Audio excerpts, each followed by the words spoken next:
Hello and welcome to another beautiful day in Paris.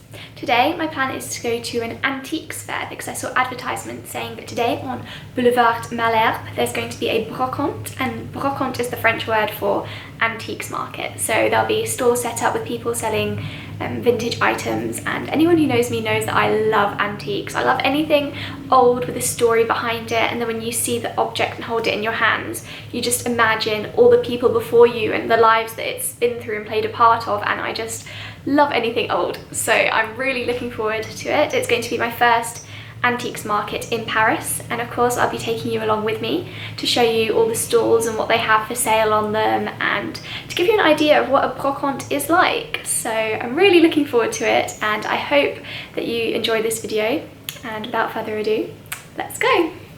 So I've just made it to Boulevard Malesherbes, and I can see all the stalls, all the stuff is starting to set out. The city is just waking up. I've made it really early and I can't wait to walk around.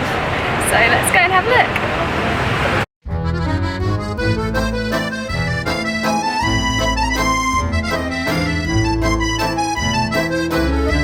The French really do love their antiques, and when you visit France I would definitely recommend wandering around a brocante if you get the chance. The word brocante in French originates from the verb brocante, which means to deal in second-hand goods. Brocantes are typically held outdoors in the open air, but they are also occasionally held in enclosed venues such as community halls, church buildings, and indoor covered marketplaces known as halles in French. They're normally quite easily identifiable by the open-fronted white tents with a treasure trove of goods spilling out the front. Brocantes usually take place on the weekends and will typically be from 9 or 10 AM in the morning up until around 7 PM in the evening. For those of you who are thinking, why on earth would you choose to go shopping at a brocante? They're just filled with old junk, it's a waste of time. Then you'll be surprised by the treasure you can find. For me, I have always enjoyed antique shopping far more than going to an ordinary shop, because each item is unique and you really have to hunt to find the goodies. It's almost a game, and your efforts will be rewarded when you find that one item that pulls at your heartstrings and ends up being much more meaningful than any factory mass-produced item you could buy. There is such a wide range of items for sale that there is certainly something for everyone, from antique furniture, porcelain, cutlery and classic French copperware, to vintage clothes, second-hand designer accessories, books and artwork. There truly is something for everyone.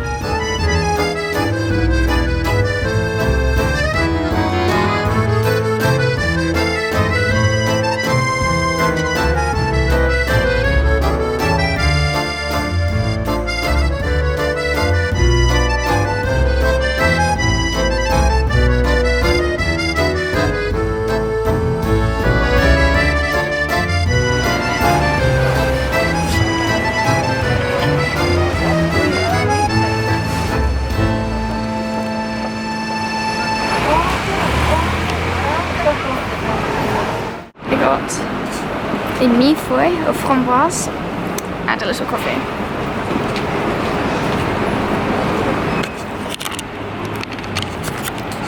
Because after walking around for so long I'm in serious need of a refuel, so I'm going to enjoy that now.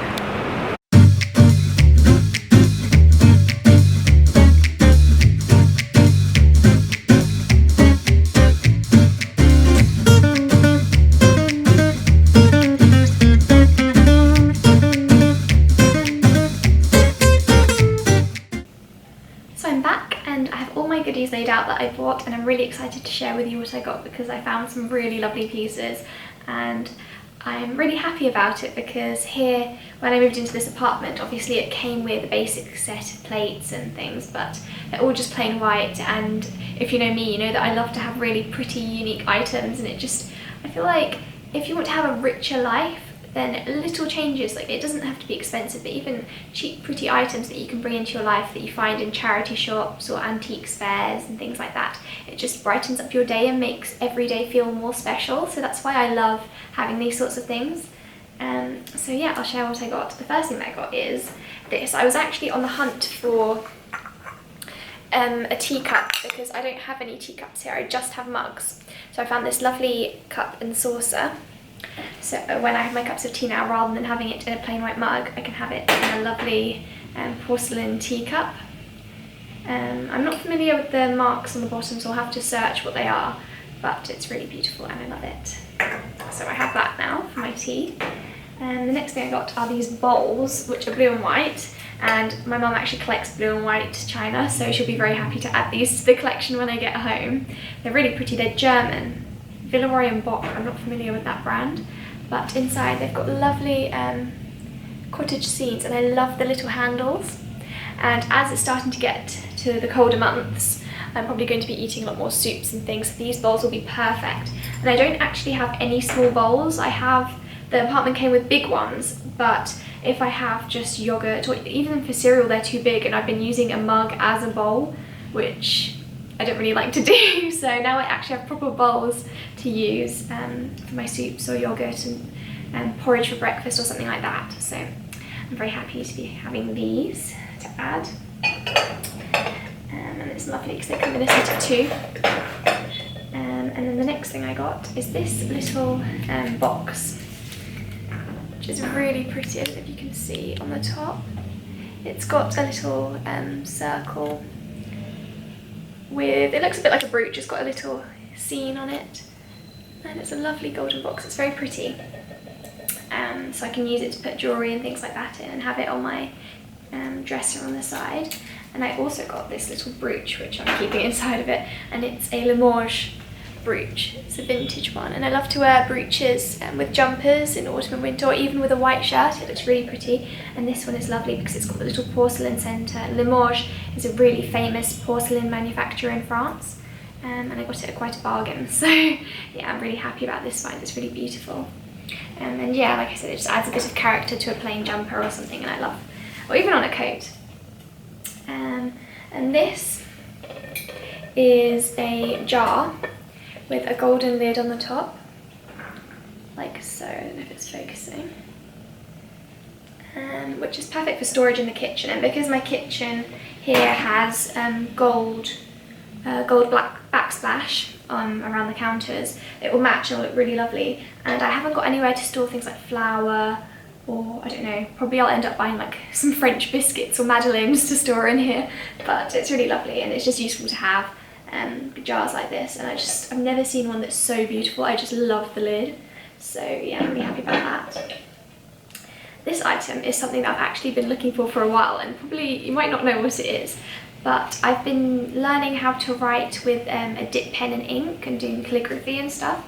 And when you write, obviously the ink takes longer to dry. And before, they used to have these, and you would roll it on what you've written to soak up any excess ink. And I love this one because it's so beautiful with all the detailing on it. I've never seen one so beautiful. I've seen a few last year when we went to France on holiday in the Loire Valley, in that region of France.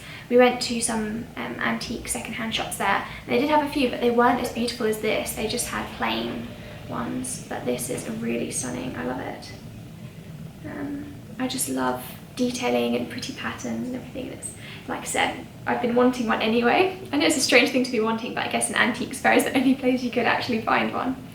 And the next thing I got is this beautiful little ring, which is apparently real silver, and I got it at quite a bargain. I don't know if you can see it or not. It's got a little sun on it, and it's really lovely, and it fits like that. And I've been, getting into rings recently. I love wearing them, and like I said, this one was very cheap, and I love the sun. I love sun motifs. Obviously, as someone who loves hot weather and the sunshine, that makes sense. So I'm, yes, very happy that I found that. It's really beautiful, and I'll be wearing it a lot, definitely. And I have one more thing that I want to show you, which is actually behind me, and it is this vintage nightgown. And it is a very pale pink with lace detailing around the shoulders, and also at the very bottom, it's, I don't know if you can see, it's got lace trim, like so, and it's so beautiful. When I saw it, it reminded me of this online shop called For the Love of the Moon. And I've been following the lady who runs it. She's got an account on Instagram. I've been following her for a while. She moved to the south of Italy and collects vintage items of clothing and sells them on her online shop. And I just love all of her pieces. She has lots of beautiful vintage nightgowns that she collects around Italy, and nightgowns, dressing gowns and loungewear, and it's all frilly and with silk and floral patterns, and this reminded me of the kind of stuff she sells, so when I saw it I just fell in love straight away, and it's going to make me feel like a princess when I'm lounging around my Parisian apartment with the balcony view and everything. And yeah, I've already put it in the wash, so yeah, it's nice and fresh and it smells good, and I'm excited to try it on. I hope it fits well, but it looks so beautiful. Yeah, I really want to start getting into buying second-hand clothing more, because obviously I know fast fashion is so bad for the environment and sustainability, and luckily nowadays there's a lot more second-hand vintage shops popping up. So I know in France they call them friperies or something like that, so I'm gonna have to start looking. I know there's loads around Paris. I have to start going and actually looking for pieces there. But that is my haul from the Brocante, and I loved going. I hope that I didn't get many clips, because when you walk around the stalls, the stall holders kind of look over your shoulder and are always watching you, so it was a bit awkward to film. But I hope that you got a taste of what antique fairs are like in Paris. The French are very into their second-hand items, and brocantes and antique fairs are quite common in France, so that suits me very well because I love them as well. But yeah, I'm very happy with what I found, and I hope you like what I got as well. Let me know what your favourite thing is that I got below, because I'd be interested to see what you guys like as well.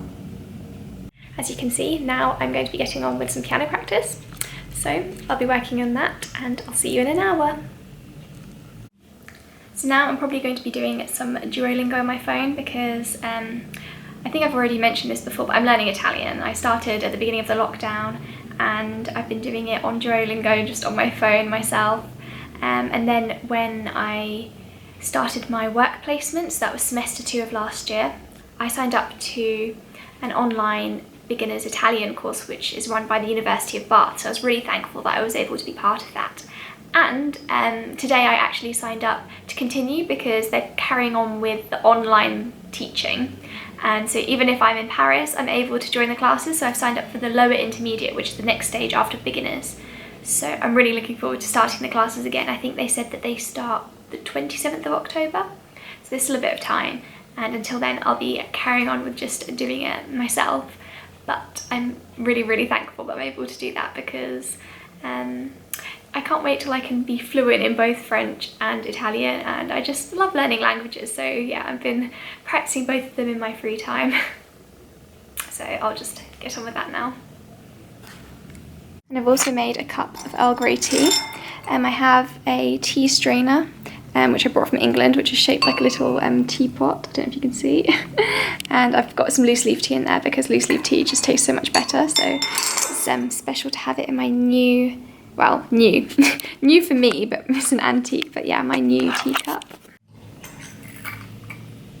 So now I'll be drinking my tea as I learn my Italian, because obviously tea makes everything better. Really good. I love having tea in the evenings. It just makes it so much more comforting and relaxing. And yes, I'm very British, because even in Paris I can't do without my tea. Luckily there's an M&S near me which does good English tea, because I don't know many places where you can get a big range of teas in Paris.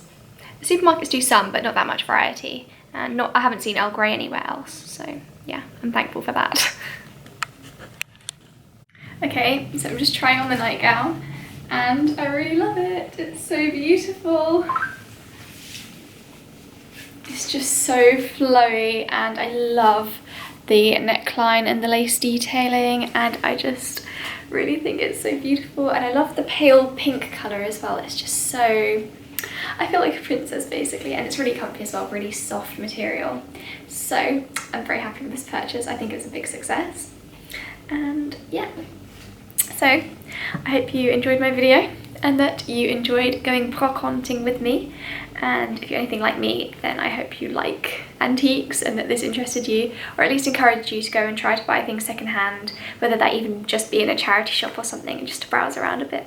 So I hope you feel inspired, and that you join me next time. If you like this video, then please subscribe to my channel to see more of my adventures around Paris, and I will see you next time. Bye!